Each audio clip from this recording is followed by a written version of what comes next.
We are live. Hello, Facebook. We are back with another episode of Let's Talk About It. So, if this is your first time joining us and you're like, what is this? What is going on? August is Black Business Month. And so, I'm super passionate about Black business. My whole business is about supporting Black business. So, I said, this is a perfect opportunity to talk to Black business owners, right? And not just those ones that are like up on the shelf, like Oprah, right? Who we all like, ooh, Oprah, but we don't really like, she's not accessible. She's not who we are, right? Like, we're going to get to that level one day, but that's not today's level. So I wanted to bring on entrepreneurs who I know who are not just business owners who happen to be Black, but are Black business owners. Yes, there's a difference. If you don't know, you'll figure it out by the time we're finished. And so I reached out to some people, some I knew, some I didn't know, and just said, hey, like, can we have this conversation? And one of those people that I reached out to is Joy Pittman. And she goes by your HR Connect now. And she is the CEO of HR for the Culture. Yes, I said HR for the culture. So first and foremost, Joy, tell them a little bit about who you are.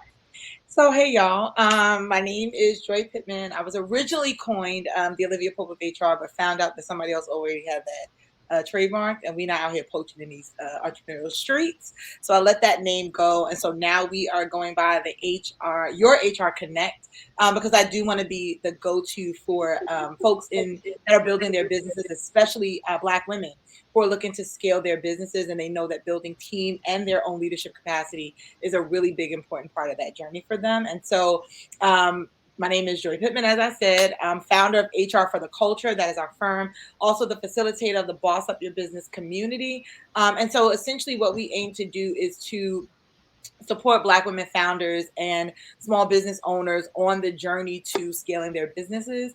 And that scaling focus really is on building their team, building a healthy culture, because the second part of our mission is creating viable employment opportunities for Black talent. So for folks that don't want to be in corporate, we want to create healthy organizations for them to work in. And we understand that Black folks can be toxic too, right? Especially when we're navigating all of our own trauma and all of our own stuff, and we can be toxic to each other.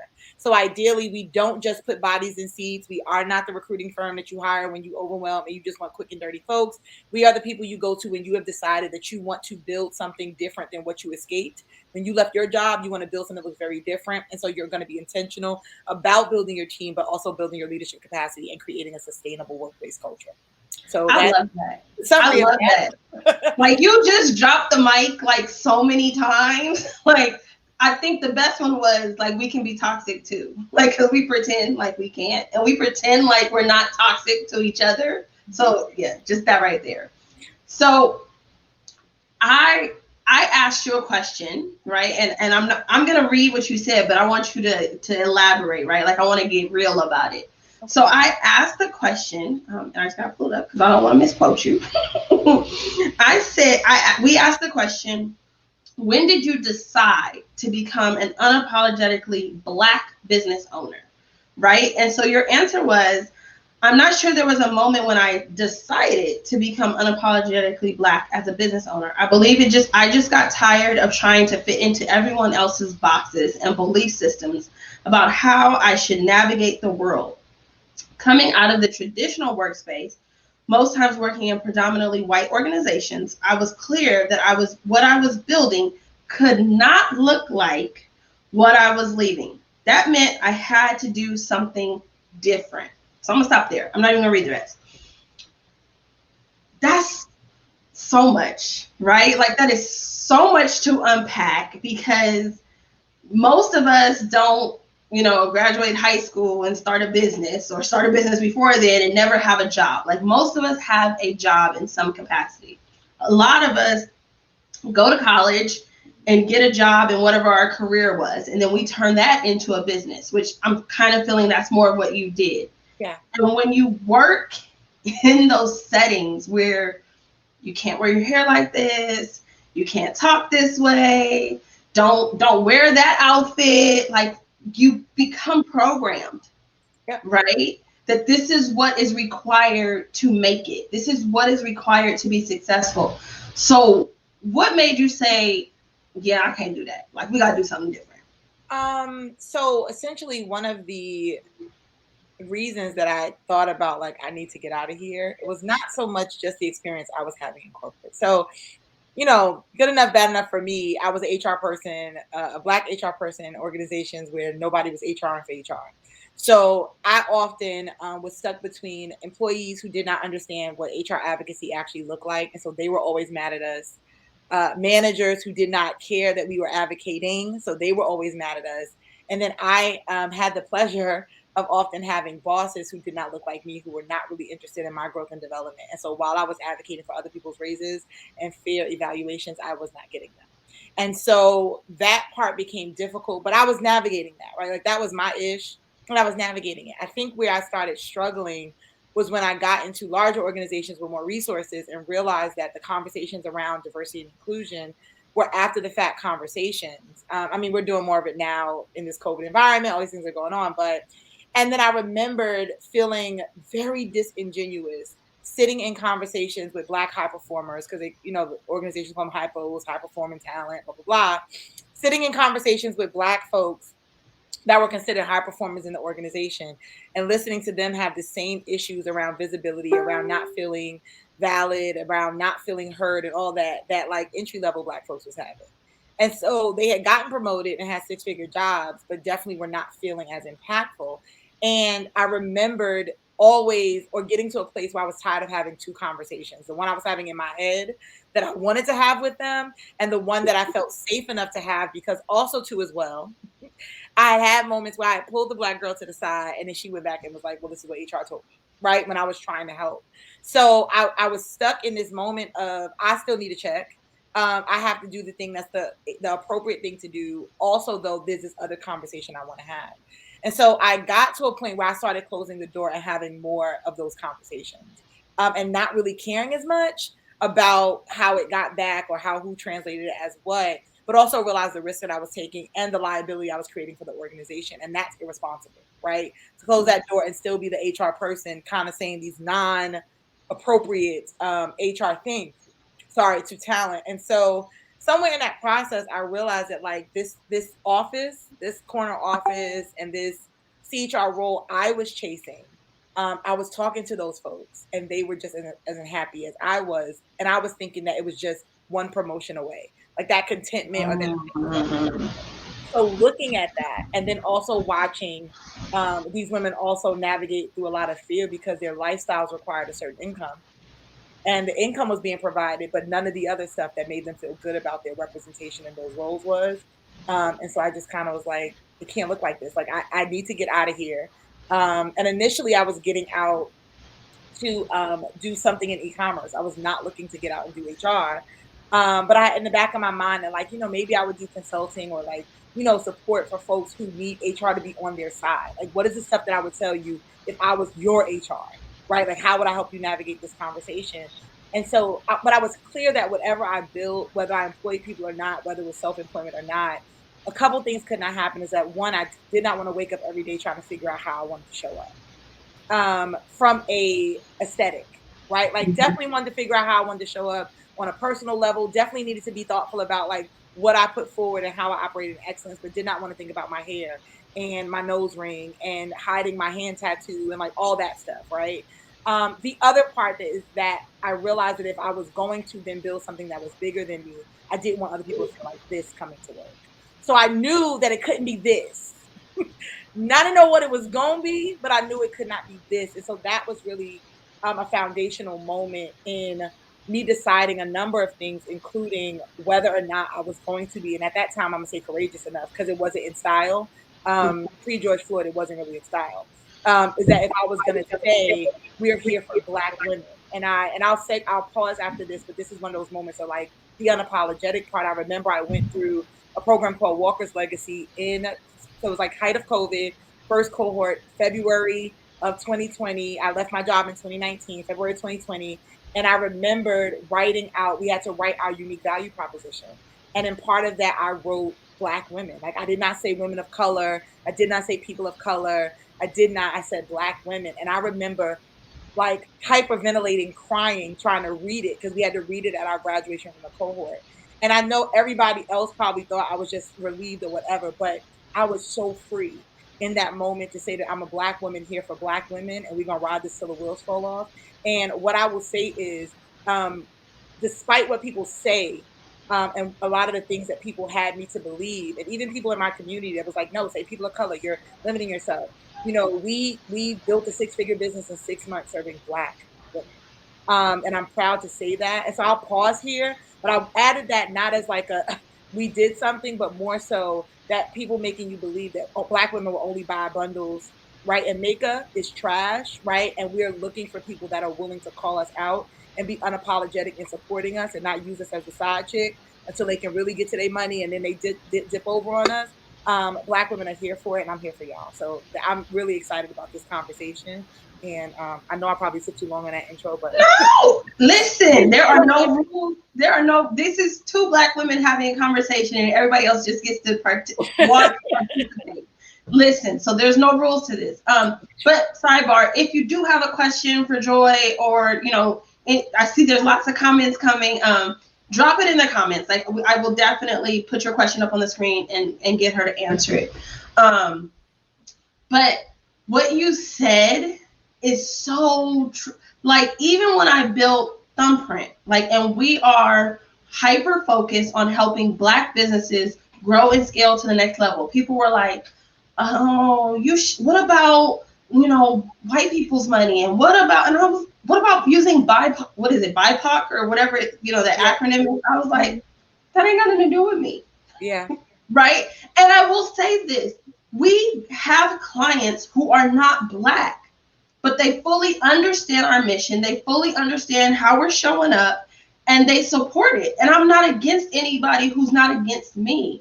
But at the same time, I think it's time for us to be like, look, I'm just trying to help my people get to the next level. Like, I just want, and when I think of HR, we think of that old white man or that old white woman, right? Like, that's just what we naturally go to. And then it's like a big thing, I know for me, and I'm sure other people, and we kind of talked about this earlier, is like, I want to build this unapologetically super Black business, right? Like, we use Black AF everywhere. We use the fist emoji, all these things. But now, how do I hire? Mm-hmm. Because I don't care if you throw out some, and we'll use the technical term, AAVE, right? Like, I don't care if you use those words, but I still need you to operate in excellence. Yep. And professionally, right? So how, and that's your sweet spot, right? So how do we build that? Like, how do we do that? So I've coined what I think is our boss up blueprint, right? Like, how do you do this? And I think that the piece that I see missing from other people's programs is self-work. What we cannot do. And so I will say, the issue that we run into with white America and corporate America is that people hire and employ people that look like them. So organizations that are predominantly white predominantly hire white folks, right? Asian organizations hire Asian folks. Hispanic organizations hire Hispanic folks. Notice, though, none of them have to say people of color. They get to say Asian American, Hispanic American. We're the only ones that have to feel like we got to say people of color all the time and include everybody else. But I'll leave that there, right? So when we think about it, what we don't do is what the rest of the world doesn't do, is that we don't make room for our own trauma and experiences. And so what I have found is that, as I said in the beginning, we can be toxic too. We can be problematic too. We have trust issues. History has told us that when we let people into our stuff, they steal it. They take our stuff and don't give us credit, right? These are the things that history, right, has reinforced for us. Our experiences reinforced for us. And a lot of our growing up has reinforced for us that we don't take them secrets outside the house. You don't tell nobody we're going in here. Like, we have all these things, these constructs, right, that are heavily built around the fact that we cannot trust the world with our secrets. We cannot trust the world with our genius. We cannot trust the world with our inventions, with all that stuff. And so now you're asking me to now build something from the ground up and then do all the things that I've been conditioned as a Black person in America to do To not do those things and to hire somebody and to bring them in and to let them also lead in the areas they lead, right? To take cue from them in the areas that we are not great, right? And that thing is triggering for a lot of what we've experienced as Black folks. So the first part of this is start with you, right? And start identifying what are the areas that I am still not healed in? What are the areas that I am still not secure about? What are the things that I still got trust issues on? And then you decide how you hire around that stuff, right? So Asia Marie is on here. She is our ops manager. I am great with people. I am great with coming up with 1,000,005 ideas. I'm really good with strategy. I'm really good with like moving puzzle pieces together. Implementation for me is a struggle on my own end because I overthink everything. So I'm constantly thinking and rethinking and rethinking and rethinking something. And so nothing ever actually gets implemented. So I needed to be honest. No matter how amazing everybody else thinks I am on the outside, no matter how much stuff I've helped other people implement on their teams, I don't implement for me well. I had to own that. Not only did I have to own that, I had to share that space with another Black woman, and I had to let her call me out. And I had to end a lot of calls blinking, and a lot of stuff she said, I was like, and I had to sit with it and process. But I had to be open and vulnerable enough to that level of growth. Hiring people into your business, right, is a thing where at this stage in our business development and growth, and I'm gonna hurt somebody's feelings here, y'all don't need a bunch of VAs that y'all need to train. Woo! Not at this stage in your business. Not at the stage in your business where you're still trying to figure out how to bring in consistent revenue. Not the stage in your business where you're still trying to figure out your processes, where you are the salesperson, the marketing person, the process person, the customer service person, the client relations person. You are doing your own Facebook ads. You are writing your own sales copy. You're doing your own emails. You're doing your own makeup for these lives. Like, let's keep it a buck, right? Like, we're doing all the stuff. And so bringing in somebody to handle your calendar is really not the biggest thing that you need help with in your business. But it's the thing we trust because it's the thing we can control. Mm-hmm. Whereas most of us need to be bringing in an ops person. We need to be bringing in somebody to do marketing. We need to build and bring in somebody to do operations, right? And help us really organize our infrastructure. We need somebody that's going to help us sell or understand our sales strategy or map out our products. But that requires us to bring somebody in on another level of trust, right? Another level of sharing. And the other part that we have to sit with is that the Black woman a lot of times is valued for being able to be the doer of all the things. That is a lot of what we carry as a badge of honor, that I can hold up under the pressure of husband, kids, career, school, family, aunties, uncles, world pressure, whatever. And I just don't break. I don't buckle. I just go ahead and give myself a bath and do it the next day. So we hold up under that pressure. And at the moment that we now acknowledge that we cannot or should not build this on our own, there's also a part of our value that gets shifted when we acknowledge that we are not the doer and cannot be and should not be the doer of all the things. If you think I'm lying, ask these folks on here when the last time they hired somebody to clean their house or cook a meal for them. Because there's shame about admitting that I am overwhelmed and I can't do all this stuff. Right? Woo! So hiring then, from my perspective, is not about a job description and an ad on the thing and just telling somebody to come in. You got to unpack you first and be ready to share and identify what you're ready to share and hire into those places. Right? I wasn't ready to share all my numbers with somebody early on. Right? But I was ready to share the fact that I needed help with my infrastructure. So there was no shame. I hired there first. Right? And then when I was ready to let's talk about these numbers, then I hired somebody to do my finances. Right? And when I was ready to relinquish my marketing because I didn't understand what it was, that's what I was able to do. But no one's giving us permission to get ready.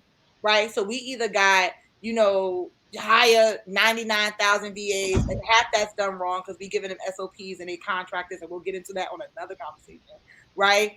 Or we're hiring people and then micromanaging the talent that we bring in, and then what happens is those people don't want to work with us, so they reinforce all of our issues.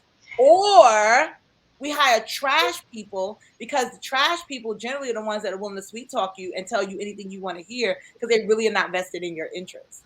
Right? And then that reinforces, right? Same way we date, right? The person that's whispering sweet nothings and they tell us all the drama, they could co-sign everything we want to do. The one that's calling us out, we looking at them like, who are you talking to? Who you talking to? But, right, ideally, sometimes that person is better for us than the person that's talking about they're going to drink our bath water. Meanwhile, they drinking 8 other people's bath waters. right? And so I think that part that we have to really think about heavily where we are ready, right? So that's the high level part. Think about where you're ready. If you ain't ready, get ready. And then you can start thinking about then what roles do I need? And I'm gonna pause after this. The next thing we got to do is get off Facebook. Stop asking everybody how they built their business because people are only going to give you the mountaintop. They're not going to give you the climb. They're not going to tell you what they went through. They're not going to tell you all the mistakes that they made. They're not. They're just going to tell you the story at the end, right? Because a lot of our credibility in the business space is that people think we just got it right, right? So we're leveraging our visibility, our credibility in that space. And the other part is go ahead and invest in an expert. Go ahead and invest in somebody, even if it's the console only, to help you wrap your mind around the strategy and the information that you actually need to be successful in what it is that you need to get done. Right. So I'm gonna pause there. I mean, you broke some things down for me, like literally for me. Like what? So backstory: when I started Thumbprint, it was because I was hired as a VA for someone, and they literally were asking me to be their ops manager, their marketing team, their web designer, their social media person, and answer the phone and handle their they wanted you to be them because they were doing all that trash. Right. And so but then I realized that they didn't value me actually doing all of those things, because they were like, oh, well, I'm only paying you, $15 an hour. So you must not know enough for me to actually believe what you're trying to, like marketing wise, what you're trying to tell me, because I'm only paying you $15 an hour. Mm-hmm. And so that's why I was like, okay, I'm done. I'm starting Thumbprint. I'm going to build the team that people really need, but you're not ready to hire 10 people. Hire us and we'll be that bridge in the middle. But I struggled in the beginning, right? Because I was attracting people just like that. I was attracting that toxic person who wanted to micromanage, wanted to negotiate the price, wanted to tell me, okay, just do this piece and not that piece. And I'm like, what that gonna do for you? Like, how we gonna get somewhere? And so literally, like, you opened my eyes to that. One of the funny things I've noticed, though, is that I actually don't want to work with clients anymore who don't value themselves, because they'll never value me. And we can pick a lot of that up in the early conversations. Very early on, when you're doing your discovery calls and you're talking to people, and you can identify those triggers. We all know the folks that we like, right? People who don't value themselves, who don't value their own time, who are willing to run themselves into the ground, they're never going to treat me better than they treat themselves. And our avatar started to change when we started to acknowledge, again, that what we were experiencing with people had very little to do with us. We weren't perfect, right? Like we dropped some balls. We tried to apologize for the ball. Like, we're not perfect still, right? We do our best to serve at the highest level, but we get it wrong some days. But the people who I had already assessed, like, these people already have low self-image and low self-esteem, and they don't feel good about themselves, and so they feel like they have to subject themselves to certain things, they're gonna think that I should have subject myself to it too. And so there's a lot of, in this process, when we start thinking about, I'm attracting these clients, you attracting the folks that you're trying to help. And I started looking at people like, don't hire me for help, hire me for work. Like, don't hire me to help you, assist you, or I just need help in my, I'm not here to help you in your business. I'm here to support you, right, at a rate, but this is what support looks like, because support acknowledges that I can't do this by myself. Help is, I'm doing it, just help me do it. Ooh. Just come on here and do what I'm trying to do. Just give me more bandwidth to do what I'm trying to do. Well, nope, that's not. You can't do that in an area that you don't have any expertise, right? Listen.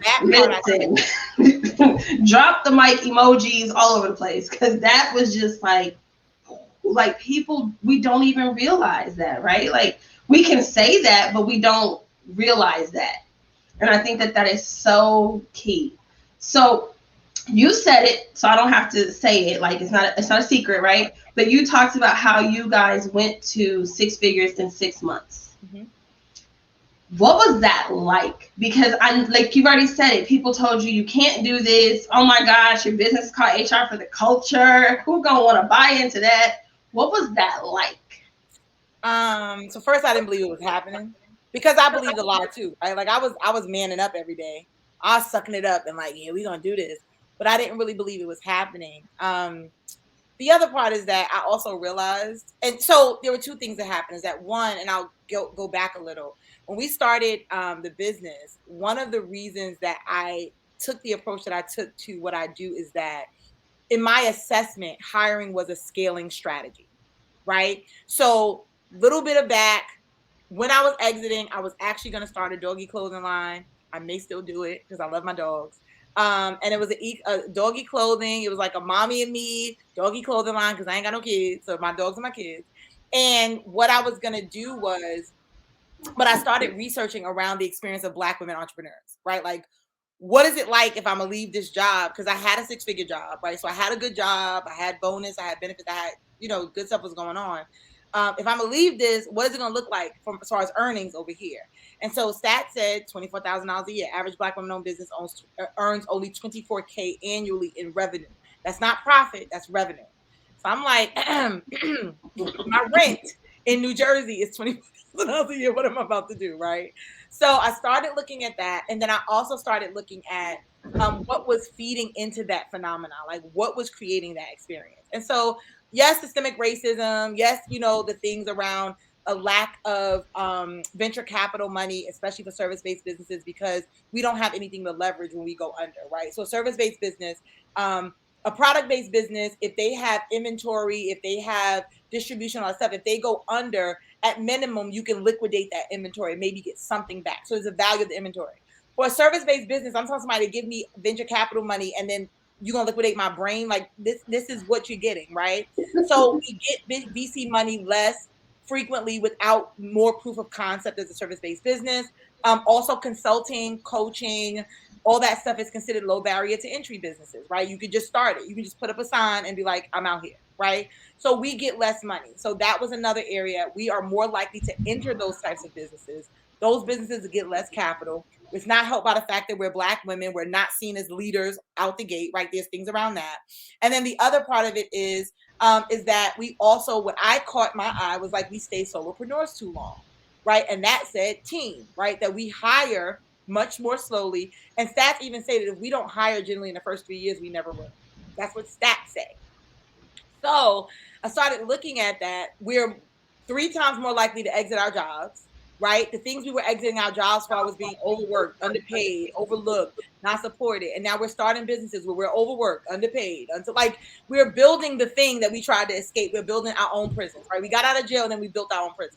So I was like, how can we figure out how to do this differently? And so for me, the team and hiring in my mind, I was like, you can scale this way, right? Like if you set your strategy right, you can scale, you can bring in more arms and legs, and you can sell more. Then you can, as you sell more, you can afford more arms and legs, you sell more.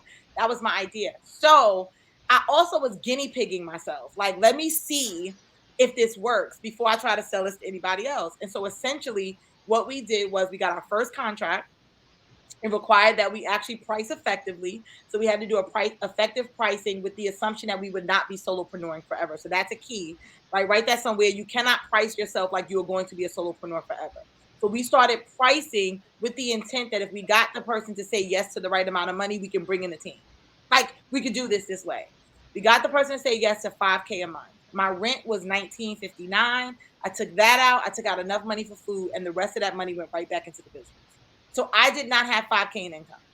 At $2,500 in income, the rest of that money went back, and I called somebody and was like, hey girl, I got this client. We've done HR work together. How much are you going to charge me per hour to deliver against these services? She gave me her hourly rate. I figured out how many hours I could pay her, right? And that's how we started, right? And we started and we were able to take on our next client. So within 6 months, literally between July 1 and December 30th, we did $110,000 in that first year. But it was because I was immediately able to do more services. Did not have a marketing strategy, did not yet have a sales team, did not get a VA until like November, right? So like I was still managing my own meetings, but we were able to deliver on the service. And so that journey was necessary for me. Scary as heck, because now we got clients coming in, and every day I'm waking up trying to figure out, can I actually do this stuff? I'm still doing all the things. I'm still trying to be visible. I'm still trying to push the brand and promote who we are. But essentially, it was a lot. What I realized was that, and I think this is an important part, we all can build our business, in my opinion, to the first 6 figures on what we do well. And then after that, you meet other folks. So we built the service doing HR stuff, and that got us $100,000. $100,000 ain't that much money though in a business. It really ain't, right? I was making more than that in a salary just for myself. Now I'm paying people, paying for memberships, Asana, Trello, like all the stuff that we trying to organize. And so it was two things, is that it was validating, because again, we did it servicing the people that we said we wanted to service. Sorry, my laptop about to die and the plug is right here. So let me grab it while I'm talking. So we did it servicing the people that we said we wanted to service, but also it was scary in that it was like, now what next? Because I've HR'd myself really as far as I can just HR. I can't just keep hiring, or I just can't keep hiring service providers. And so it then challenged us to think about, what's the strategy? How do we refine the services? We started off doing anything HR. We had to get more clear about like, hey, we can't duplicate anything HR. What do we do? What don't we do? Right? So year months 7 through 12 and going into year 2 has been much more of a refining process. So it was exciting on paper, right? People gave us a lot of kudos. It made for a good marketing story. It was a good conversation piece, right? And I'll be honest about that. A lot of people connected with us like, oh my gosh, how did you do this? And I was able to talk more about hiring as a strategy because we have proof of concept, and because so many businesses don't hit 6 figures. Right? Like, as much as I said that as like it's not a lot of money, a lot of businesses don't even get there. Right? So there was a component of it. I think the other part of it was, it was more money, more problems. It was other stuff to think about, and then figuring out the sustainability of it, because the other part about hiring so early was, I from the beginning had the responsibility to pay people. From week 3, I was paying somebody else, and they were getting paid after rendering services, which meant that they had done the work and I needed to make sure the money was in the account. I do think though it made me work harder and made me work differently, because it just wasn't my skin in the game. You know what I mean? Like, it was somebody else's skin in the game with me, but it was a lot of moving pieces. So I wish I could tell like this glamour story about it, but it was scary. I think people assumed that it meant something that it did not. I think that people stopped helping us the same way they did in the beginning, because in their mind, you hit 6 figures, you're good. I was still very lost about certain things and really wanted more clarity. And I think people kept going like, you got this. Like, it was just oh, you made money already, you got this. And so it was lonely and scary. But I think it was necessary. One, because I can confidently tell people that hiring is a scaling strategy, that you literally can build your business without all the extra money, without all the other stuff, right? With the right hiring strategy. I think 2 was validating in that I did it serving the people that I intended to serve. And I did it looking like this. I mean, I've had purple mohawks. For those of you that have been following me, we've been blonde, we've been purple mohawked. We show up, on calls with head wraps, t-shirts, and in all of that, still being able to be called like the expert, right? Like, this is what the expert looks like. That has been empowering. And so, yeah, I'll pause here, but yeah. I know. I listen. I'm like, oh my gosh, the honesty and the realness of what you're saying. This is what we really need to know, right? Because, so like you said, we quit the job and we start the business, which is really just a new job, right? Because we got to do 50 million things and we don't get paid enough for all the 50 million things that we're doing. And it's like, it becomes bothersome, and then we don't want to do it. And then when we think about hiring, we can't afford it, because when we went into it, we didn't have that in place. And so that's the biggest piece that we need to really talk about. Do we want to build a business, or you want to build a new side hustle? And they're apples and oranges. If you're building a business, you're going to connect with people like you. You're going to get HR involved. You're going to price your stuff from the beginning so that you can hire somebody to help with production and sales and marketing and operations and all these things, versus you've been selling your products, for every product you sell, you made $1. You can't hire nobody with $1. Like, that's not enough money. But we're It's just also taught to just, almost, it's almost like take what you can get. Asia. So, mom's person's on here and everybody can tell you, like, I struggle still with getting on discovery calls and saying the number. I had to learn to hear people's question about the number as really a question for them to get clarity and not dismissiveness of my value. Like I had to train myself to not keep hearing the negative stereotype around oh, thank you. Right? So I keep hearing the negative piece to the question, but hear it from a different perspective, right? And so that is work. So I have insecurities too, right? I have moments where, I grew up being the smart person in the room. Like I graduated high school I started college at 16. Like there were things that like I was smart. That was what I was known for. I can't dance like Beyonce. I don't sing like Whitney. I'm smart. That's what I had. And so even acknowledging that, right? Even acknowledging that I'm used to being the smart one. And now saying that for me to grow my business, I have to go in the rooms where I'm the dumb one and still feel empowered and still feel valuable, right? And still feel those things. Like I had to sit with that part of me because I would have been in the rooms rolling my eyes at everybody that said something that was a little bit smarter than me, right? Like I wouldn't have been able to learn and grow from those people. So I think that part is, again, it goes back to the self-work. It goes back to the idea that there's work that we got to do along this journey to make sure that we can receive the things that we're saying that we want, right? And that we can receive them from the people who are bringing them. The other part to that is then we have to think about what it says about our worth. So I remember, I think Omega might be on here, like the first time I sent a client an invoice, I put all the stuff together and then turned the computer to her and went and stood in the bathroom and was like, you got to hit send because I can't hit send on this. And when I look back, I didn't even charge that person half of what I should have.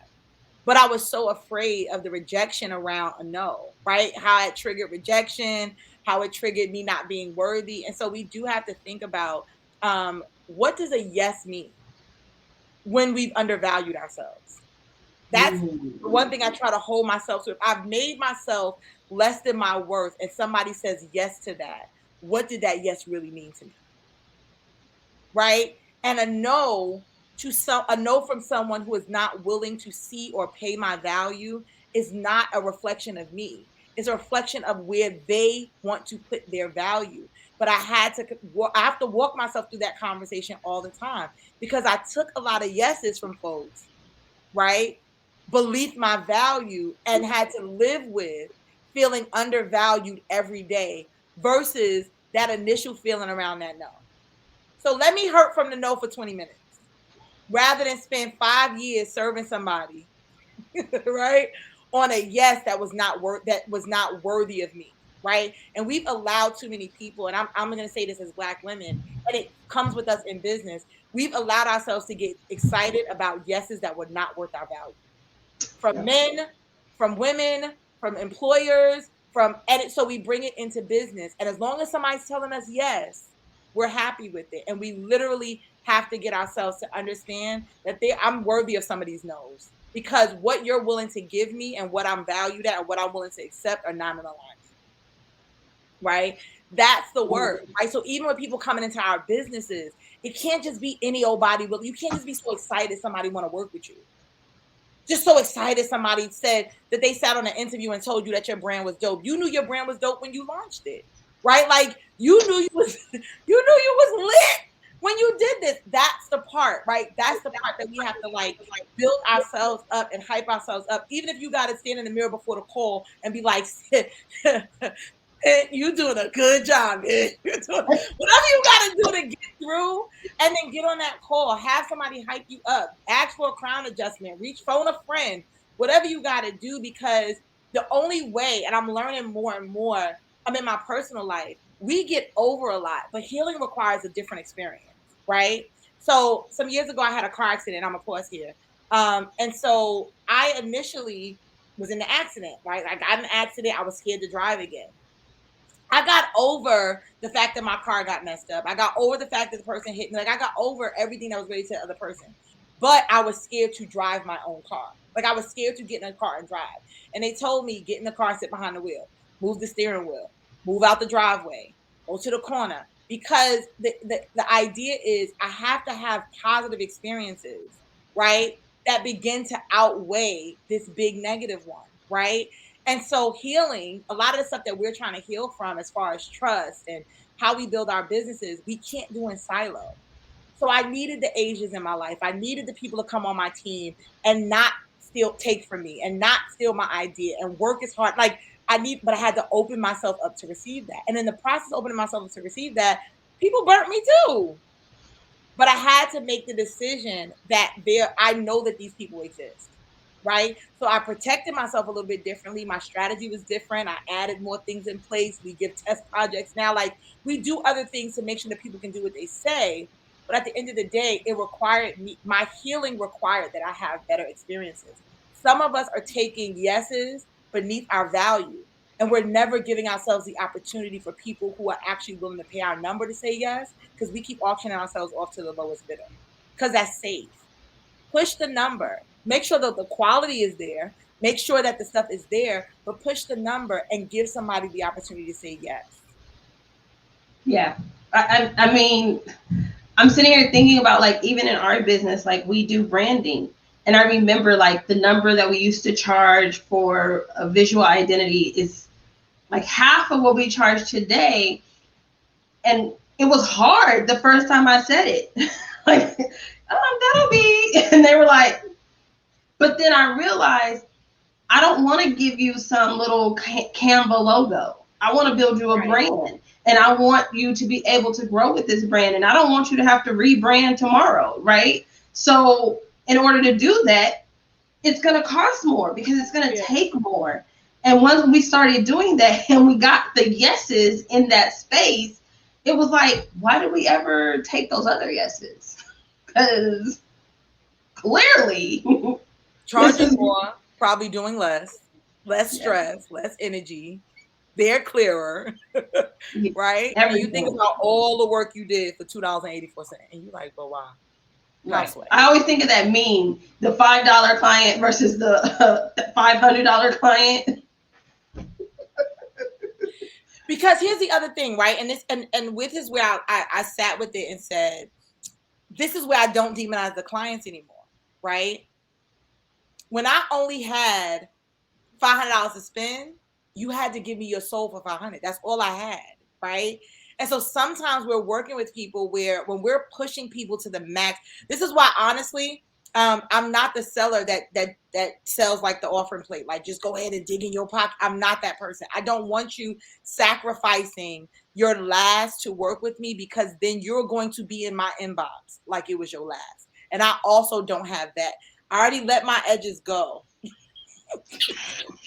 I voluntarily released my edges. I'm not going to now lose my middle because you stressing me out because you trying to figure out how you're going to pay me every month. Like, I don't want anybody to operate that way, right? So ideally, then I think it does go back to understanding who our avatar is. Who are the people who are ready, willing, and able? And we skip able. We love ready and willing. We love people. I don't like emotional buys. You can't work with me emotionally, because 2 weeks in, you're going to feel like it ain't moving fast. HR stuff doesn't happen overnight. So ready, willing, and able to work with us, right? At the level that we're able to serve, at the speed we're able to serve. And it always reinforces. Target is selling iron water for $20 a bottle. Iron water to put in your iron, to iron your clothes. There is a market for everything and everyone. You just have to find your market. And so again, rather than auctioning ourselves off to the lowest bidder, find your market. Do the work to find your market. And again, I'm not saying this from a place of getting it right. I'm getting it right in year 2 because of the stress that I went through in year 1, right? Because of very transparently clients that I also had friendships with, and it went left because I wasn't able to serve them anymore at those numbers. And I had to have that conversation because I was losing money and it wasn't received well, right? I've gone to bed stressed about how I was going to pay people. And I'm laying in bed looking at the ceiling because I got this team that I think does amazing work and I can't pay them. And it's not that I can't pay them because we're not doing work. It's because I'm not pricing correctly. I've auctioned off projects and been stressed about them. Like, I know we should have asked for more money. Right. I've done it. That it would actually have been cheaper for us not to make the money than to make the money and take the loss on the back.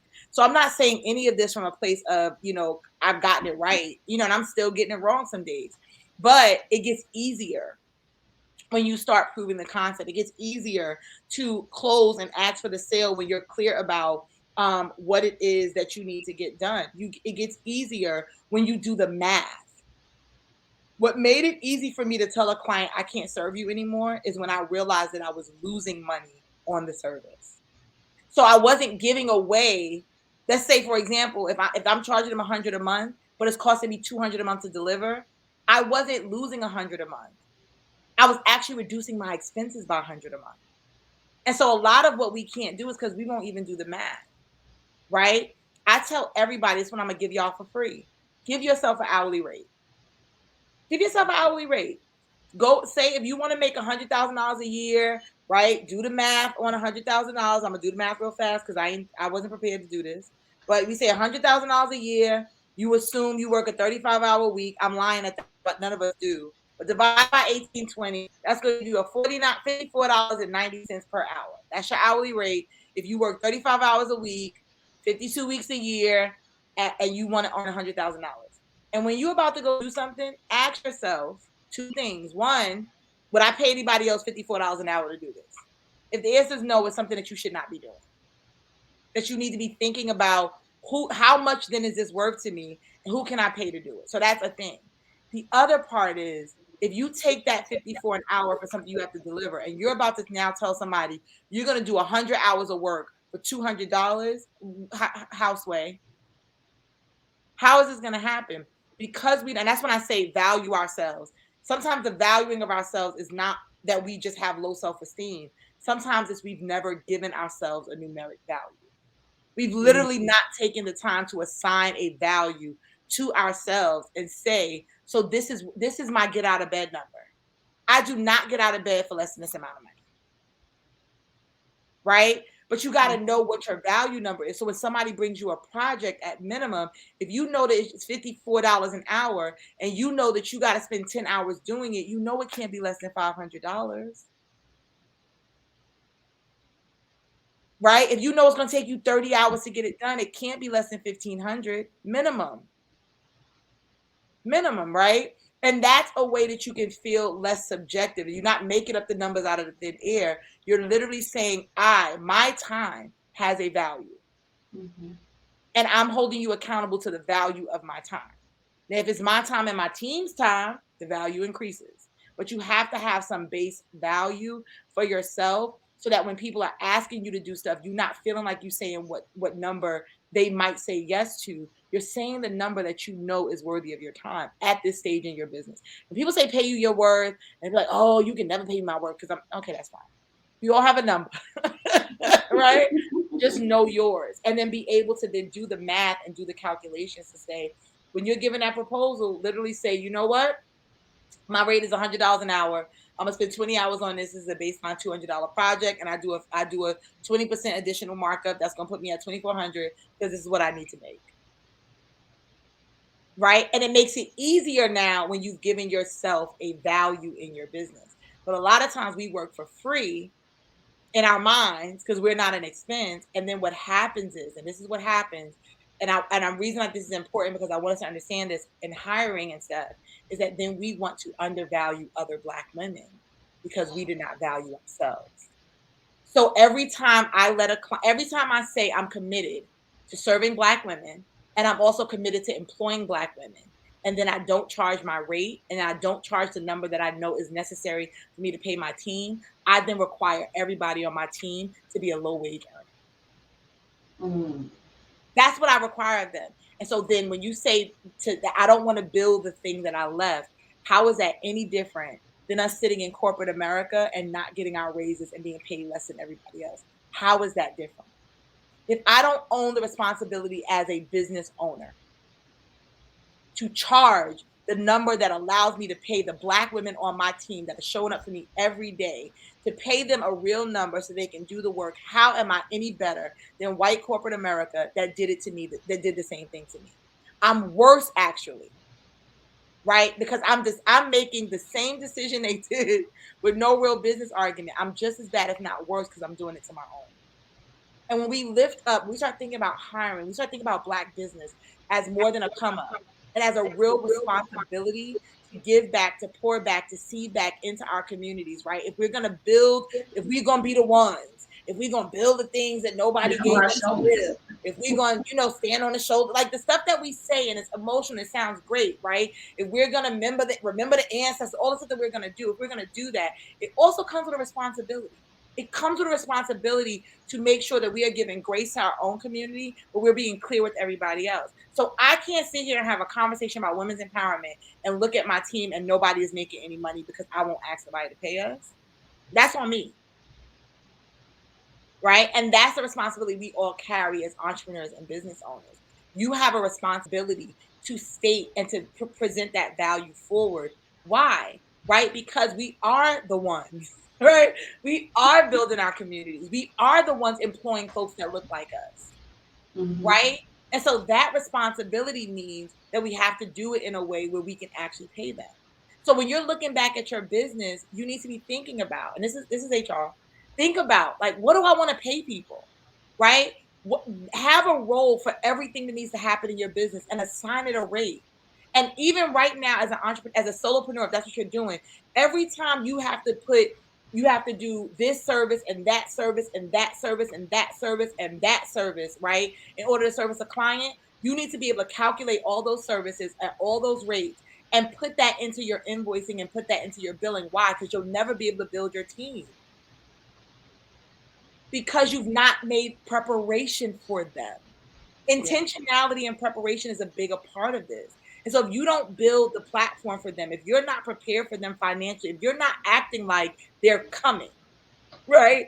And you don't build a space for them, you won't be ready for them when they get here. And the worst part of it is to have people that are ready to partner with you and you're like, I just can't afford you right now. Worst feeling ever. Right? And what happens is we make them feel responsible then to take the shorts. Nobody want to work. No, nobody wants to work for $2 an hour. Just, you don't want to work for those numbers. Like, you're right. Nobody wants to work. Yes, you're right. Oh my goodness. Like, this is just, I just pray that everybody who needs this gets this message, right? Like, this, you are talking about so many of the traumas and the toxicity within our community that has us stuck in business, right? Like, everybody wants to build the rebuild Wall Street, the Black Wall Street, right? But don't nobody want to hire all the people and don't nobody want to pay people. We just want to have 10 beauty supplies. Like, wait, no, like, what is that? Competitively higher. Right. Competitively higher. I have a business mentor. I'm in a part of a mastermind called TSP Mastermind with Tyler. And in his office, he has a wall up with all these Black moguls, right? Like all these business moguls. And I when the first time I saw the wall, I was excited. I'm still excited about the wall. I love the wall. But one day I was looking at the wall through my own HR lens. You know what I said? Their teams ain't on this wall. Not one of these people, do you know who their COO, their finance person, right? Who is their HR? Their team is not on the wall. So as business owners, right, we get the spotlight. If these businesses blow up, people will remember Jennifer, you'll remember Joy, you'll remember Carlanti and Jennifer. Like, we'll remember those people. The world will remember those people. It is our jobs to value the people who are not on the wall. That's our job. Right? Because we want them to give their time, their energy, right? To be our number 2s and number 3s and number 10s and 20s, etc. And so while everybody else is talking about how great we are, it is our responsibility to make room for how great they are, because none of those people could have built that stuff without the folks that are not on the wall. Right. Right. And I think that is the part where then it becomes a responsibility to, how do we responsibly hire? How do we responsibly employ? Right? What do we offer our community other than paychecks? If we're giving out grace, are we giving it out to our folks first? Right? Like, are we leaving all our grace reserves for everybody else? Right? Every time I hear somebody tell me about a bad experience they had with a Black-owned business, I roll my eyes. You know why? Because you've been doing, white folks enslaved your ancestors and you have forgiven them. Please don't tell me about the person that didn't send you a return. And that's the reason you never gonna shop with Black people ever. You throwing us all away. And somebody owned your auntie. Like, how do we reconcile it, right?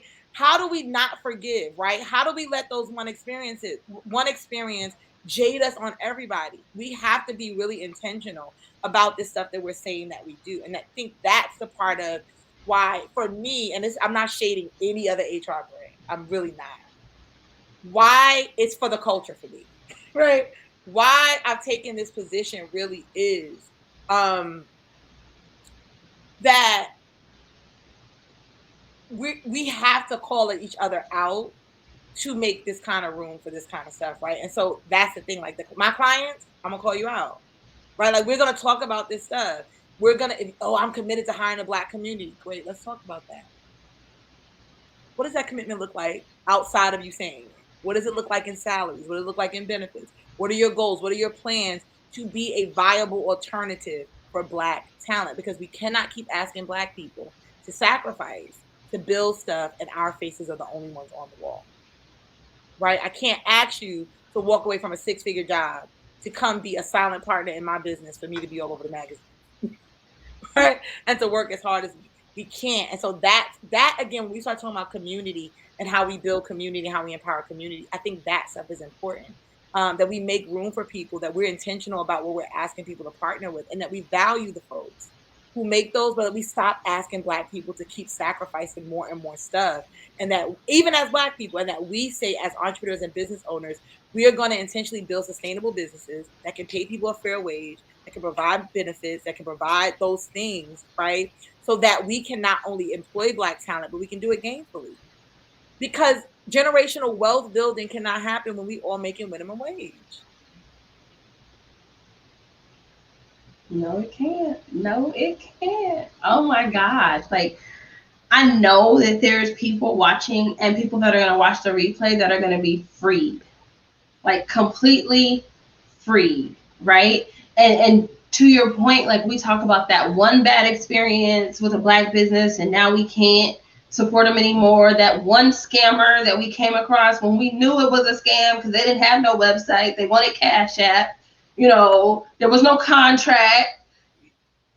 They didn't have any reviews. Like, we knew those things, but we did it anyway, all in the name of supporting Black people. And now we blame all Black people for that.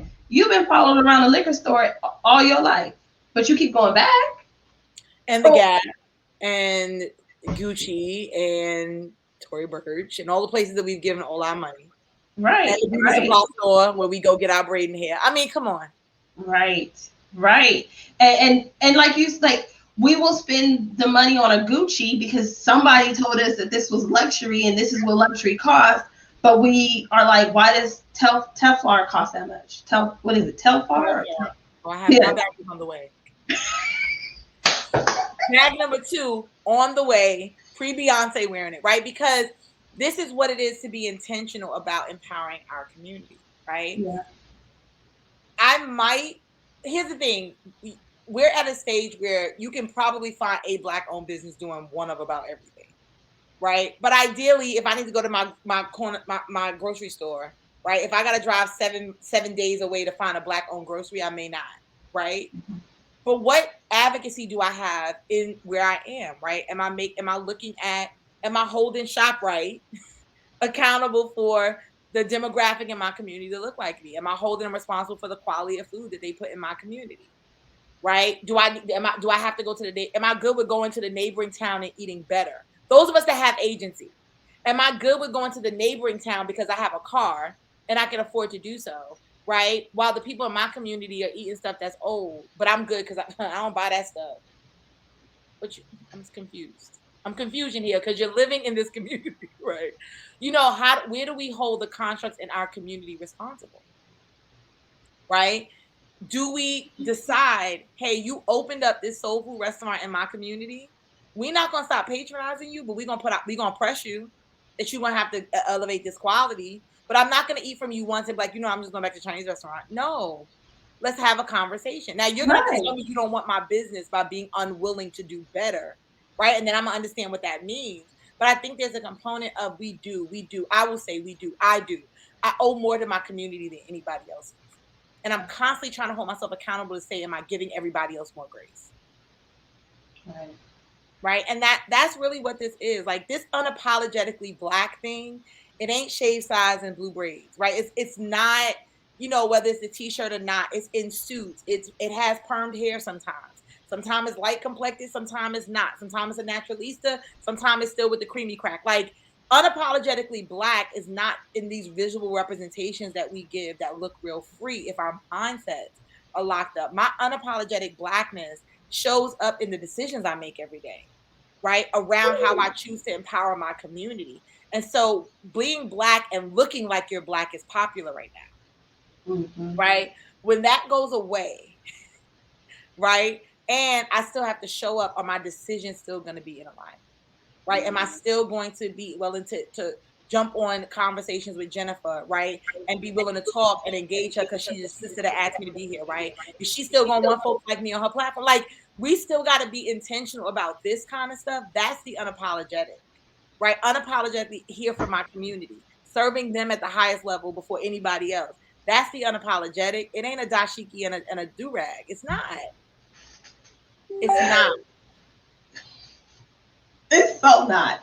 And so I had Freddie on.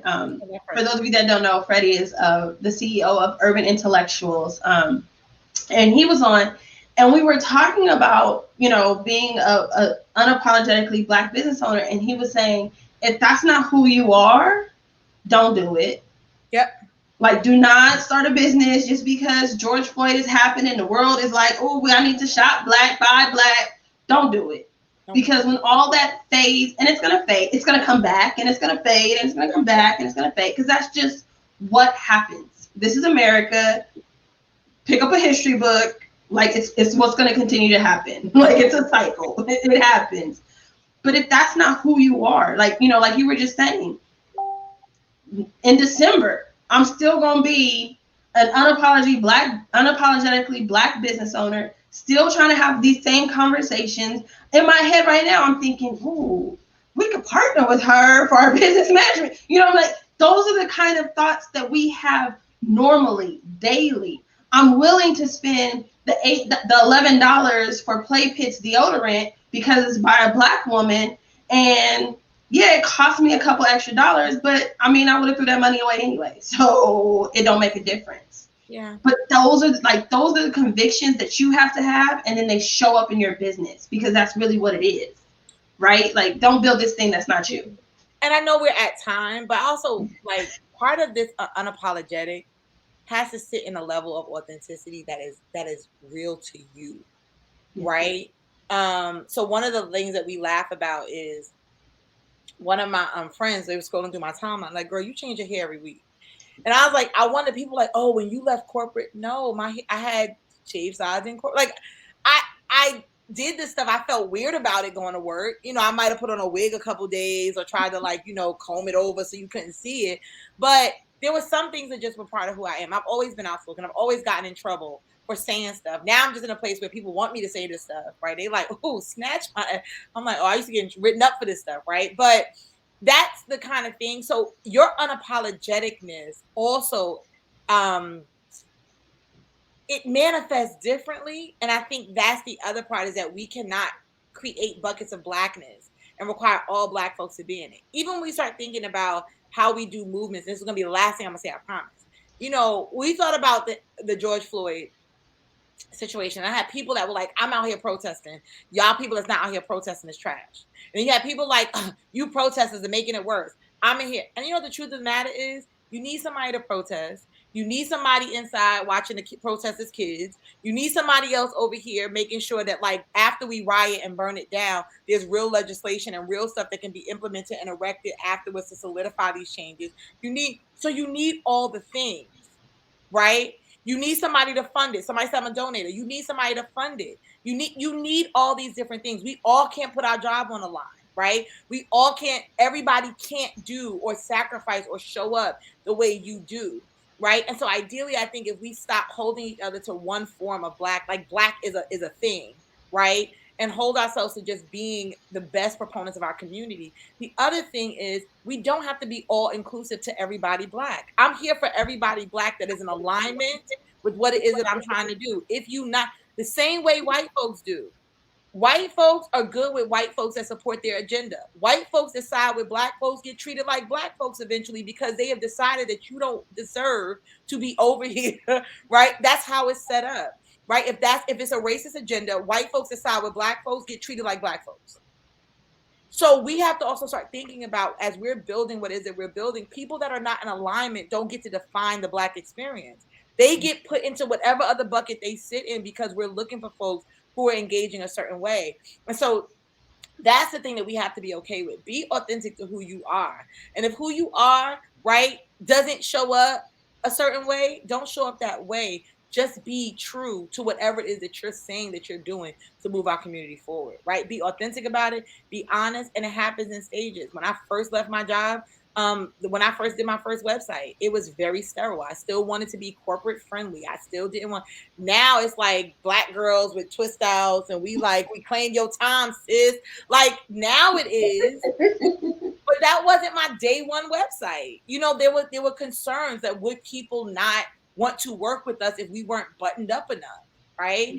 And now it's like, don't work with us then. But it took us getting to a place to be able to say that this is your journey. Walk your path at the pace you got to walk it in. Pick the shoes that are comfortable for your feet, right? And that's my mantra on this. Your pace, and pick the shoes that your feet feel good in, because that's the only way it'll be sustainable. Right. I thank you so much for, first of all, saying yes, for showing up, and then for dropping all those gems, right? Like this is, I don't want to say the best, because, you know, the other ones were really good too, but this was definitely one for the books. So when y'all see this on an ad, just know why. But I thank you so much. For those of you who are not connected to her, somewhere up, down, wherever it shows up, her website is listed, so you can connect with her. And tell, what's the name? You have a Facebook group, right? Yeah, it's called Boss Up Your Business. So just type in Boss Up Your Business. Fill out the questions. We do ask you fill out the questions, okay? And just come on in and join. It is for Black women entrepreneurs. We have some men that snuck in.